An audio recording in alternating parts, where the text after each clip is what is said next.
Automatic identification and data capture. Have you ever wondered how barcodes at supermarkets, RFIDs in IDs, or QR codes on packages instantly provide information in just a quick scan? This technology is made through automatic identification and data captured, or what we call the AIDC.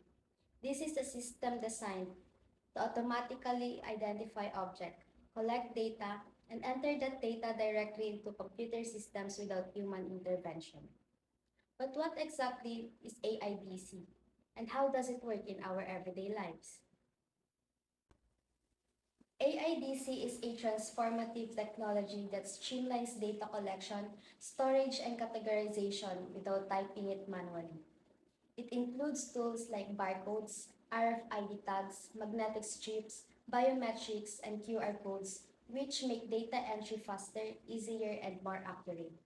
So, AIDC plays a big role in making our modern world into more efficient and connected. Now that we know what AIDC is, let's talk about its four main types. These are radio frequency and wireless, card-based, optical and visual, and biometric systems. Each type plays a vital role in how data is captured and processed automatically in today's technology-driven world. Did you know that the automatic identification and data captured actually started with the invention of the barcode? It all began in the late 1940s in the United States when two graduate students, Norman Joseph Woodland and Bernard Silver, were challenged to find a way to automatically record product information during checkout. Inspired by Morse code, Woodland drew his idea, lines and dots. That simple idea became the foundation of the barcode system. They filed a patent in 1949, and by 1952, it was officially granted. Then came a big moment in 1974 when a pack of Wrigley's chewing gum became the first ever product to be scanned at a supermarket in Troy, Ohio. From that single scan, AIDC continued to evolve, bringing us technologies like RFID, QR codes, and biometrics, all making data collection easier, faster, and more accurate in our everyday lives.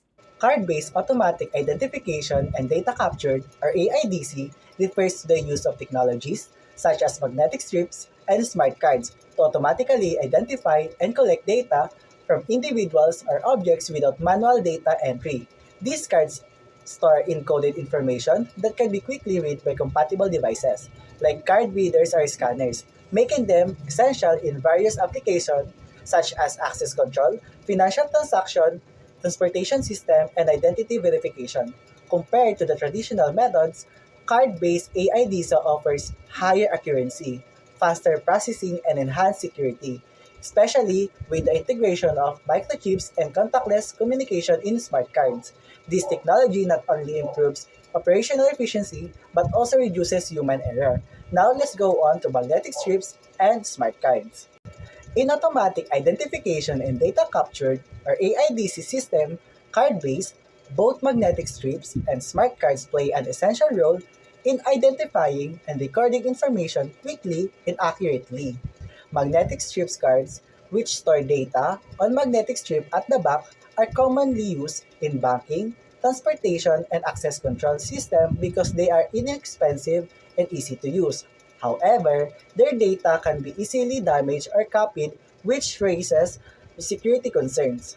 On the other hand, smart cards contain embedded microchip that can process and store larger amounts of encrypted data, offering enhanced security and reliability. These cards can also support contactless transactions, making them more efficient and durable than traditional magnetic strip cards.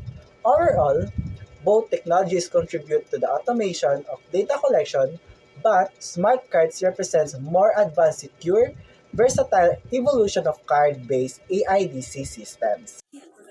So, in AIDC, or the Automatic Identification and Data Capture, When we say optical, it means that the machine, yung mismong nagbabasa at makakikita ng mga informations with the use of light or image sensors, just like how scanners reads barcode. While visual, tao ang bumabasa with the use of our eyes, just like when we are seeing or looking sa mga labels or QR codes just to read infos. So in short, optical means machine yung nagbabasa, while visual means tayo o tao ang nagbabasa. So optical and visual has four types. Number one is the barcode. Second one is the QR code. The third one is the OCR or the optical character recognition, and the last one is machine vision. So we will further tackle about this in the next slides. So let's talk about barcode. Barcode provides fast, linear encoding for products and signals. Nakikita siya sa mga binibili nating goods na ini-scan ng mga cashiers para makita yung price ng ating binili. So, na-conceptualize ang barcode in the late 1940s and naging well-known or kilala in 1970s with the introduction of the Universal Product Code. Barcodes encode binary data through alternating light and dark modules. Scanners emit visible infrared lights, tapos ina-interpret niya yung signals as data values. Barcode also follows binary encoding that governed by ISO IEC 15416, which means ensuring spacing and contrast ratios. Ginagamit ito into retail industries, warehouse management, as well as shipping logistics. It also follows the ISO IEC 15416 and GSI guidelines for print quality and symbol structure. So, barcode requires direct visibility and proper lighting, which limits its usability. So, the next one is the QR code. QR code extends into two dimensions that is used for payments and authentication. Madalas natin siya nakikita when we use GCash, Maya, and many more when transferring money, receiving money, just like that. So it was developed by Wave in 1994. Same as barcode, QR code uses encode binary data through alternating of light and dark modules. Scanners emit visible light or near infrared lights to interpret signals as data values. So it employs Reed-Solomon correction, which allows decoding kahit na yung ibang parts ng code is damaged. It is widely used for making payments and digital authentication. It is standardized by under the ISO IEC 18004, defined as the encoding and error correction models. Like barcode, QR code also requires direct visibility and proper lighting, which limits its usability. So the third one is the optical character recognition or the OCR. OCR translates printed or handwritten text into digital form using pattern recognition. So basically, yung mga sinusulat natin, just like our notes, pag i-scan lang natin, magiging encoded na siya through the help of the OCR. So it was originated from the early telegraph decoding machines in the early 20th century and matured through the development of pattern recognition algorithms in the 1950s and 1960s. So it operates within the visible light spectrum from 400 to 700 nm. It also leverages pattern recognition, such as the template matching, feature extractions, and many more. OCR was used in document digitization, postal automation, banking, and accessibility for the visual impaired. So the OCR was performance was governed by the ISO 18344, which ensures consistent accuracy across languages and fonts. OCR also struggles with low resolution text, cursive handwriting, or multilingual. So the last one is the machine vision. So machine vision employs cameras and algorithms to perform inspection, measurement, and intelligent decision making. Machine vision emerged in the 1980s as computers became capable of interpreting digital images.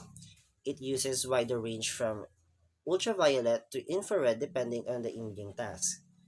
It also applies mathematical models of illumination objects such as geometry and photometry to interpret visual data. It is also used in industrial automation by enabling robots to inspect surfaces, measure dimensions, detect defects, and classify objects in real time. Machine visions adhere to the ISO 92893 or the what we call the robot vision performance and AIA standards such as Gig E-Vision for industrial communication. Machine vision demands high computational power and data storage, especially when processing real-time video or 3D images. Now let's move on to the radio frequency and wireless. So the radio frequency, or called RF, refers to the electromagnetic waves with frequencies ranging from about 3 kHz to 300 GHz. So this is used to transmit data wirelessly. So when we called wirelessly, wireless communication technologies use these radio waves to enable the transfer of information without physical cables. So the radio frequency and wireless has three main types. So the first one is called radio frequency identification, or RFID. So the second one is the near field communication, or NFC. And the last one is the Bluetooth Low Energy, or called BLE. Now let's move on to the discussion of radio frequency identification, or RFID. So this uses radio waves to automatically identify and track tags attached to objects. So the history of RFID dates back to the late 1940s, with early experiments focusing on radar technology. The technology evolved through the 20th century, with significant advancement in the 1970s and 1980s, leading to commercial application. So the RFID system operate on various frequencies, including low frequency, or called LF, the high frequency, or called HF, and the ultra high frequency, or called UHF. So the modulation techniques vary but commonly include amplitude shift keying, or called ASK, and frequency shift keying, or called FSK. Now the RFID technology relies on the principles of electromagnetic fields and radio wave propagation. So the basic theory involves a reader emitting radio waves which power the RFID tag. The tag then transmits its stored information back to the reader. So that is the modulation of RFID. So the supply chain and inventory management, transportation and toll collection, asset and personal tracking, security and access control, agriculture and animal management. So the standard guidelines of RFID is ISO or IEC 18,000 series. But there are challenges which includes cost, security, and standardization. And future trends also involves expanding application in LOT, improving data security, and enhancing the range and reliability of RFID systems. So the second one is the near field communication, or called NFC. So it is a short range wireless technology that enables communication between devices when they are close together, typically within a few centimeters.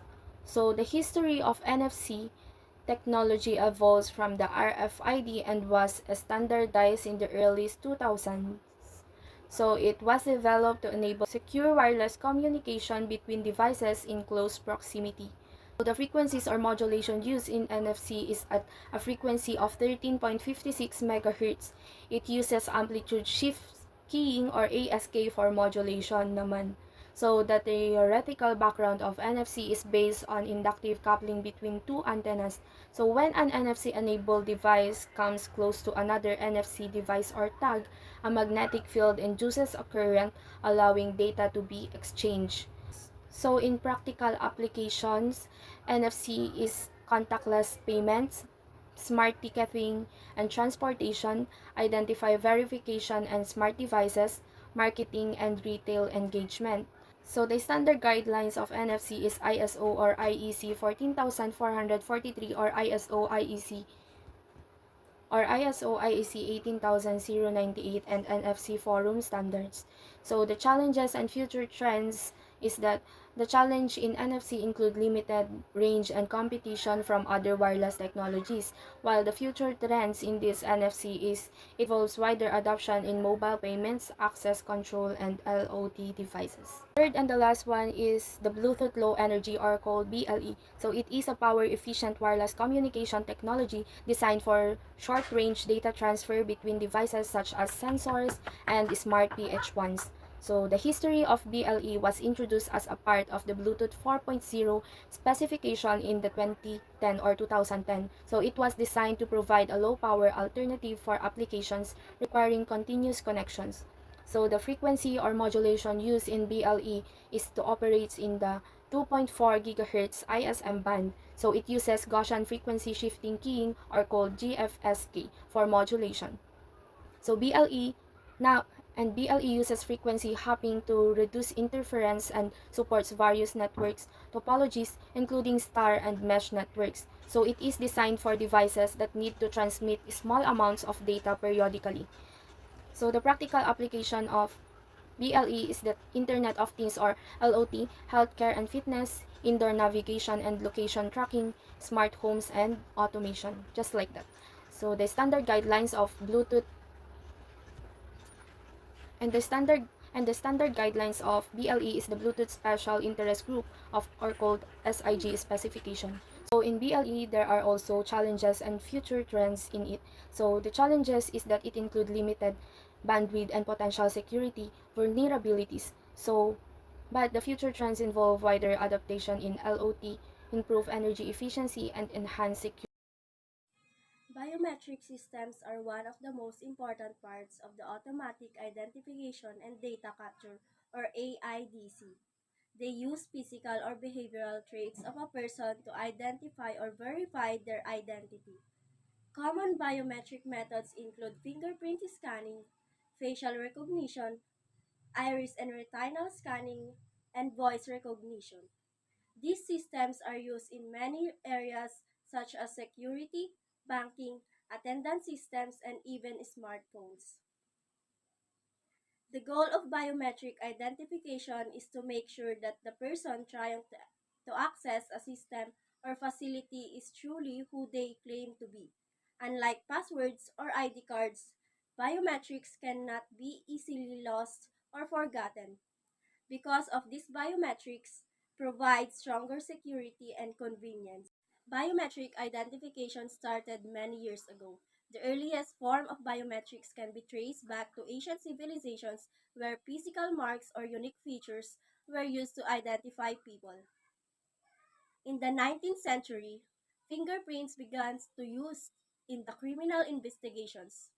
Sir Francis Galton and Sir Edward Henry developed systems for fingerprint classification. In the 1960s and 1970s, early computer-based facial and voice recognition systems were developed, though the technology was still low and expensive. In the modern era, biometrics have advanced greatly. With better cameras, sensors, and computer power, biometrics have become part of daily life. Today, we can unlock phones, enter buildings, and verify identities using biometric data. Fingerprint scanners are most common biometric devices.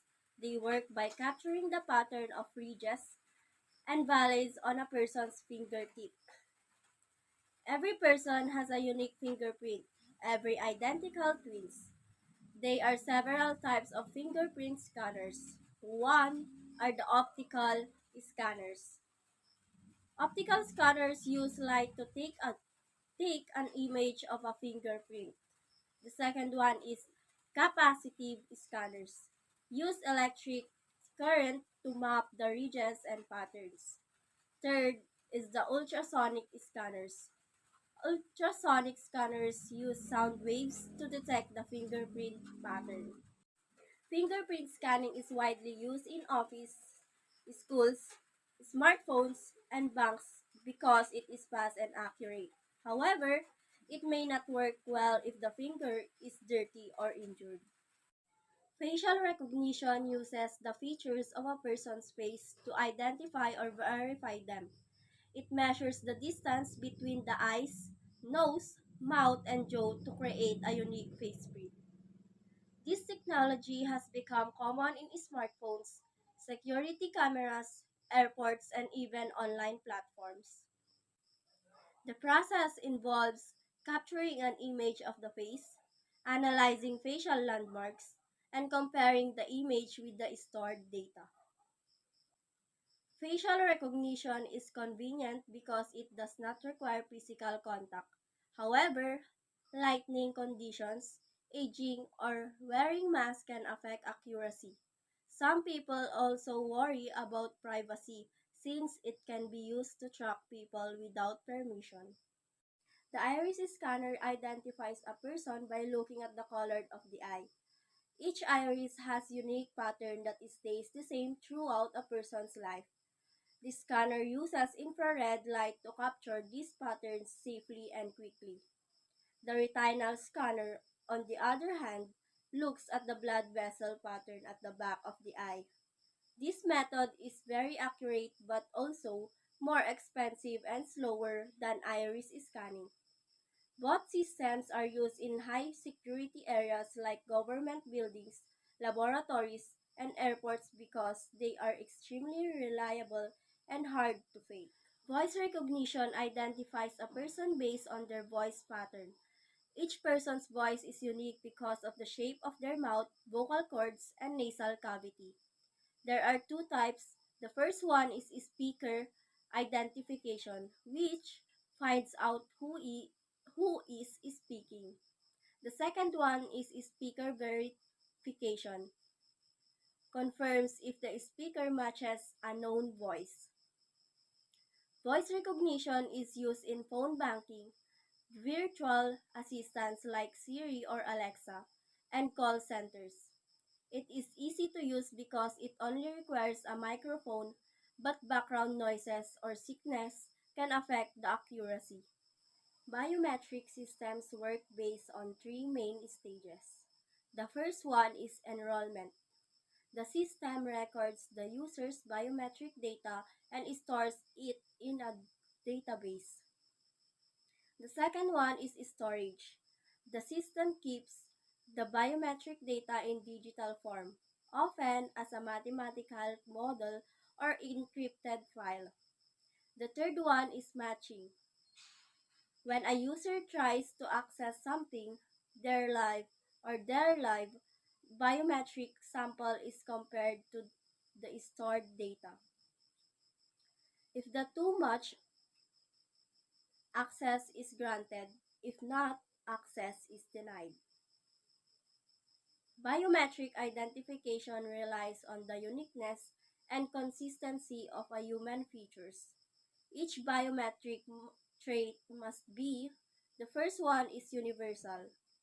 Every person has it. Number two, unique. No two people share it. Number three, permanent. Does not change over time. Number four, collectible. Can be captured and measured. Biometric systems are used in many industries. The first one is security systems, which to control access to buildings and computers. The second one is the banking and finance, which for identity verification in ATMs and mobile apps.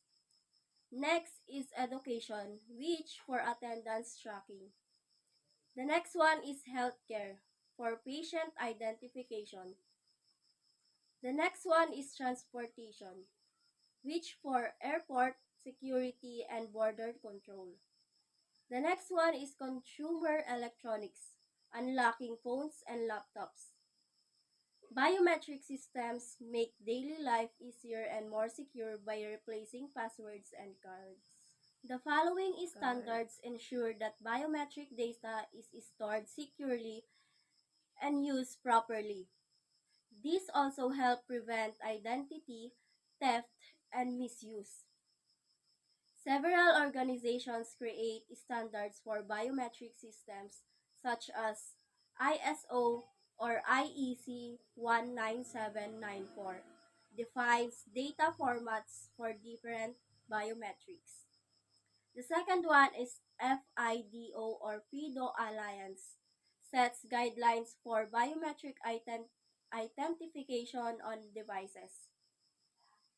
The next one is NIST, which called National Institute of Standards and Technology, which tests accuracy and reliability.